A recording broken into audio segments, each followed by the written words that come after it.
Leylanın dirliyi. Yay tətili idi. Leyla nənəsi gilə gəlmişdi. O, axşam gün batana yaxın bağa keçdi. Nənəsi bağın bir tərəfində dirlik becərirdi. Leyla gələndə nənə dizlərini yerə qoyub həvəslə işləyirdi. Kiçik ləklərdə müxtəlif bitkilər vardı. Onların xırda yamyaşıl yarpaqları çox gözəl görünürdü. Bunu görən Leyla heyranlıqla dedi: "Nənə, sənin dirliyin necə də gözəldir." Nənə gülümsədi. "Gözəldir. Amma bunun üçün çox əmək sərf etmək lazımdır." "Kaş mənim də belə dirliyim olaydı." Nənə cibindən bir qədər qarışıq toxum çıxarıb Leylanın ovcuna qoydu. "Götür. Tezliklə sənin də gözəl bir tərəvəz ləkin olacaq." Əziz şagirdlər, biz bu hissəni oxuduqda ola bilər ki, bizim qabağımıza, rastımıza çıxan dirlik və sonradan yazılan lək sözləri ola bilsin bizim üçün tanış olmaya bilər. Ancaq bəzi şagirdlər mətni oxuyanda mətnin, cümlənin məzmununa uyğun olaraq anlaya bilər ki, dirlik tərəvəzlərin, göyərtinin və yaxud bostan bitkilərinin əkildiyi yerdir. Və lək də dirliyin içərisində olur. Kiçik uzun sov, məsələn, xiyarın, göyərtinin əkildiyi uzun sov bir hissədir. Gəlin şəkillərinə də baxaq. Baxırıq. Baxın, bu ümumi sahə dirlikdir. Onların içərisində taxtalarda kiçik-kiçik əkilən hər bir ayrılıqda bitki isə lək adlanır. Bu hissə bütöv bağı da əhatə edə bilər. Dirlik bağın bir hissəsini də əhatə edə bilər. Və növbəti şəkildə də baxın, bu cərgələr lək adlanır. Ümumi sahə isə dirlik adlanır. Davam edək. Toxumlar o qədər balaca idi ki, Leyla onların müxtəlif tərəvəzlərə necə çevriləcəyini təsəvvür edə bilmirdi. O soruşdu: "Bəs onlar nə vaxt böyüyəcək?" Nənə cavab verdi: "Tezliklə." Leyla qollarını çırmalayıb işə girişdi. Həvəslə anbarın yanındakı kiçik sahəni təmizlədi. Balaca çuxurlar qazdı, toxumları onların içinə qoydu, üstünə su tökdü və pıçıldadı: "İndi isə başlayım böyüməyə." Ertəsi səhər gözünü açar-açmaz bağa qaçdı. Torpaq dünən necə idisə, eləcə də qalmışdı.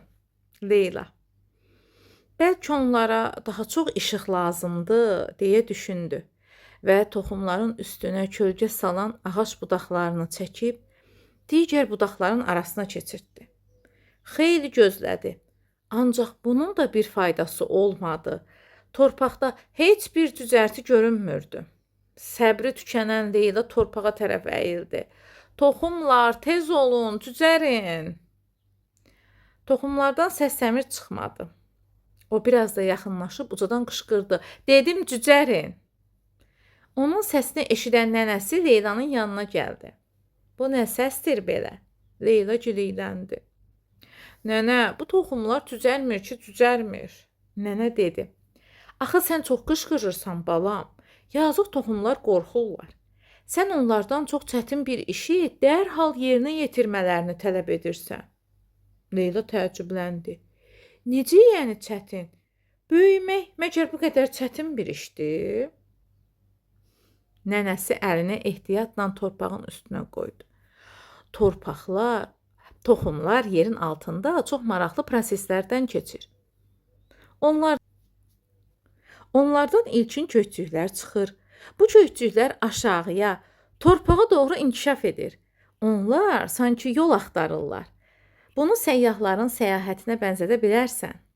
Sonra kökçüklər tədricən böyüyərək bitkini torpağa bərkitməli və ona lazım olan suyu ötürməlidir. Bütün bunlar baş verəndən sonra biz torpağın üstündə cücərtilər görə bilərik. Deməli, ilk və vacib inkişaf bizim görmədiyimiz yerdə, torpağın altında baş verir. Leyla artıq torpağa tamam başqa gözlə baxmağa başladı. Torpağın dərinliklərinə doğru uzanan hər tərəfə qol-budaq atan nazik kökləri xəyalında canlandırdı. Ertəsi gün qonşudan onlara Səməd adında bir oğlan qonaq gəldi. O, Leylanın bağda olduğunu bilib oraya getdi. Leyla bu vaxt toxumların üzərinə düşən çöpləri təmizləyirdi. Leyla, nə ilə məşğulsan belə? Leyla fəxrlə cavab verdi. Dirlik becərirəm. Səməd qəhqəhə çəkib güldü. Bu ki, sadəcə torpaq yığınıdır. Ortada nə bitki var, nə də cücərti. Leyla biraz kədərləndi. Sonra nənəsinin dediklərini xatırladı və dedi. Biz bunu görmürük. Ancaq köklər torpağın altında öz işini görür. Biraz keçmişdi ki, güclü yağış başladı. Damcılar torpağı döyəcləyirdi. Leyla yaman narahat oldu. Toxumların zədələnəcəyini düşündü. Qaçıb bir neçə köhnə taxta parçası tapdı. Toxumların üstünü örtdü ki, onları yağışdan qorusun. Axşam yağış kəsdikdən sonra Leyla şam yandırıb toxumların yanına qoydu. Şamın işığı torpağın üzərində parıldayırdı. O torpağa sarı əyilib pıçıldadı. Sizə nağıl oxuyacam ki, darıxmayasınız. Ertəsi gün o yenə gəldi. Bu dəfə toxumlara şeir söylədi. Daha sonra torpaq üçün sakitcə mahnı zümzümə etdi. Torpaq isə hələ də susurdu. Ancaq Leylanın daxilində əsəbdən əsər əlamət qalmamışdı. O sakitcə oturub yarpaqların xışıltısına qulaq asırdı. Qəlbinə qəribə bir rahatlıq çökmüşdü. Bağda vaxt keçirməkdən zövq aldığını anlamağa başlamışdı. Beləcə bir neçə gün keçdi. Bir gün yenə toxumların yanına gəlib onların cücərməsini gözləyərkən yuxuya getdi. Leyla, oyan! Nənəsinin səsi onu yuxudan oyatdı. Bax bura! Leyla gözlərini açdı. Torpaqdan balaca cücərtilər boylanırdı. Leyla sevincindən nə edəcəyini bilmirdi. Deməli, toxumlar artıq kök salıblar. Bəli, qızım, artıq köklərini torpağa sancıblar. İndi isə günəşə tərəf boylanacaq. Boy atacaqlar. Görürsən, onların işi nə qədər çətindir. Bəli, Leyla dedi. Böyümək doğrudan da çətinmiş. İndi gəlin suallara keçək. Leyla toxumları harada əkdi? Əlbəttə ki, ambarın yanında, çünki mətndə də belə qeyd olunmuşdu. Əgər yadımızdan çıxıbsa, geri qayıdıb mətndə həmən hissəni tapa bilərik. Leyla toxumları əkdiyi günün səhəri nə gördü? Leyla səhər gördü ki, heç nə dəyişməyib və bu onu məyus etdi. Heç nəyin dəyişmədiyini. Digər bəndlərdə baxa bilir, yağış yağdığını, xeyir, səmanın mavi olduğunu, torpağın yumşaldığını. 6-cı sual. Leylanın dilindən verilmiş hansı cümlədə onun məyus olduğu hiss olunur? Məyus, yəni kədərli olduğu. İndi isə başlayın böyüməyə. Xeyr, burada onun kədərli olduğu görünmür, o əmr verir. Toxumlar tez olun cücərin. Bu da elə A bəndindəki cümlə ilə eyni mənalı bir cümlədir. İkisində də əmr verir torpağa. Nənə, bu toxumlar cücərmir ki, cücərmir. Həm də geri qayıdıb mətnə baxsanız görərsiniz ki, orada deyir Leyla gileyləndi. Gileylənmə insan məyus olanda gileylənir. Ona görə C bəndidir. Axırıncı bəndə də baxa bilərik. Bəlkə onlara daha çox işıq lazımdır. Bu artıq sual verir. Burada bir kədərlənmək yoxdur. 7-ci suala baxırıq. Leyla ağacın budaqlarını niyə kənara çəkdi? O ağacın budaqları ona görə kənara çəkdi ki, gün işığı yaxşı düşsün. Deməli, çuxurlar görünsün deyə, toxumlar işıq düşsün deyə, toxumlar yağışdan qorunsun deyə, bax təmiz olsun deyə. Toxumlara işıq düşsün deyə B bənd olacaq. 8-ci sual, nöqtələr var. Yazıq toxumlar qorxurlar ifadəsi nənə əslində nə demək istəyirdi? Qışqırmaq onların böyüməyinə kömək etmir. Onlar səsdən zədələnə bilər. Xeyr, zədələnmək adı çəkmir burada. Onlarla mehriban danışanda tez böyüyürlər. Onlar səs-küydə böyüyə bilmirlər. Orada nənə deyir ki, qışqırıb onları qorxudursan. Yəni, qışqırmaq onların böyüməyinə kömək etmir. Nənənin sözlərindən sonra Leylanın torpağa münasibəti necə dəyişdi? Torpağa qulluq edərək səbirlə gözlədi. Bəli, bu düzgün cavabdır. Digər bəndlərə də baxa bilərik. Toxumların daha tez cücərməyini istədi. Xeyr. Torpağın təmizlənməyə ehtiyacı olduğunu düşündü. Xeyr. Toxumların asanlıqla böyüyəcəyini əmin oldu. Yox, bu da deyil. Sonra 10-cu suala baxırıq. Səməd Leylanın sözlərinə niyə güldü? Çünki Leyla bitkilərdən aralanmırdı, torpaq yağışdan islanmışdı. Leylanın dirilik dediyi yer ancaq torpaq idi. Leyla torpağın üstünü taxta ilə örtmüşdü. Burada C bənd olacaq. Mətndə də var ki, o baxır ki, ancaq torpaq yığınıdır. 11-ci. Güclü yağış Leylada toxumlarla bağlı hansı düşüncəni formalaşdırdı? Güclü yağış yağanda o torpağın üstə, diriyin üstə taxtalar yığmağa başladı. Yəni o elə bildi ki, yağış ziyan vuracaq. Ona görə də baxaq, təbiət hadisələrinin bitkilərə fayda verdiyinə əmin oldu. Xeyr, bu olmaz. Toxumları təbiət hadisələrindən də qorumalı olduğunu düşündü. Bəli, yağışdan sonra toxumları əkdiyi yeri tapmayacağını qorxdu. Yağış yağanda toxumların daha sürətlə böyüyəcəyinə inandı. Burada B bəndi olacaq. Çünki digər cavablar heç cür uyğun gəlmir. O yağışdan qoruyurdu. Yağış da elə təbiət hadisəsidir. Ona görə biz B bəndini götürə bilərik.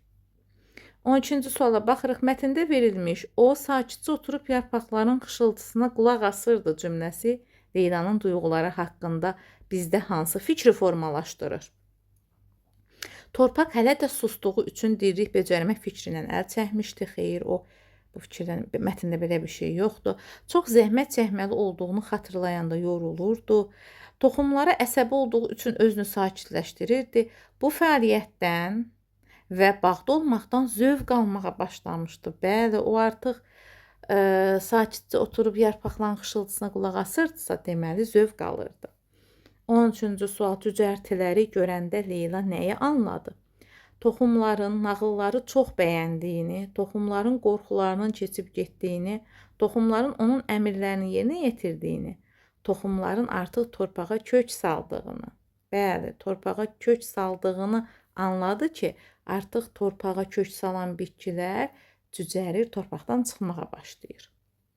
14-cü suala baxaq. Nənənin mətnin ən sonundakı görürsən onların işi nə qədər çətindir fikri nəyi göstərir? A bəndi toxumların cücərənə qədər keçdiyi inkişaf prosesini. Leylanın toxumlara qulluq edib yorulduğunu, xeyr, qulluq edib yorulduğunu göstərmirdi. Torpaqda işləməyin çox çətin olduğunu, ağac budaqlarının böyümə prosesini. Onların işi nə qədər çətindir, toxumların yəni cücərənə qədər keçdiyi inkişaf prosesini nəzərdə tutur. 15-ci sual. Hekayədə müəllif hansı əsas ideyanı çatdırmaq istəyir? A bəndinə baxaq. Başqasının tənqidi işi sürətlə bitirməyə kömək edir. Xeyr, burada heç bir tənqiddən söhbət getmir. Heç kəs tənqid etmədi. Sadəcə orada nənə Leylaya öz tövsiyələrini verdi. Bu tənqid deyildi. İnkişaf üçün səbir və zəhmət lazımdır. Bu ola bilər. Bunun diqqətimizdə saxlayırıq, amma digər bəndlərə də baxırıq. Gözəl dirilik salmaq asandır və tez başa gəlir. Xeyr, heç də asan olmadı, tez başa gəlmədi. Toxumlar nağıl, şeir və mahnı ilə cücərir. Xeyr, orada nənə başa saldı ki, torpağın altında toxumlar müxtəlif proseslərdən keçir və nənə öz tövsiyəsində demədi ki, sən ona şeir əzbərləməlisən ki, o torpağın altında bitkilər yetişsin, kök salsın. Sadəcə olaraq Leyla özü nağıl, şeir söyləyirdi ki, bu Leylanın özünün bitkilərə qulluq etmə qaydası idi. Onların böyüməsi üçün kömək edəcəyini düşünürdü. Yəni burada sırf toxumlar nağıl, şeir və mahnı cücərir deyə bir fikir yoxdur. Mətn bunun üzərində qurulmayıb. Ancaq B bəndi tamamilə doğrudur. İnkişaf üçün səbir və zəhmət lazımdır. 16-cı suala baxırıq. Nənə toxumları səyyahlara bənzədir. Mətndən bu bənzətməni əsaslandıran cümləni seçib yazın. Bunun üçün biz mətnə qayıdaq, diqqətlə baxaq həmən hissəyə. Baxırıq burada, bunu səyyahların səyahətinə bənzədə bilərsən.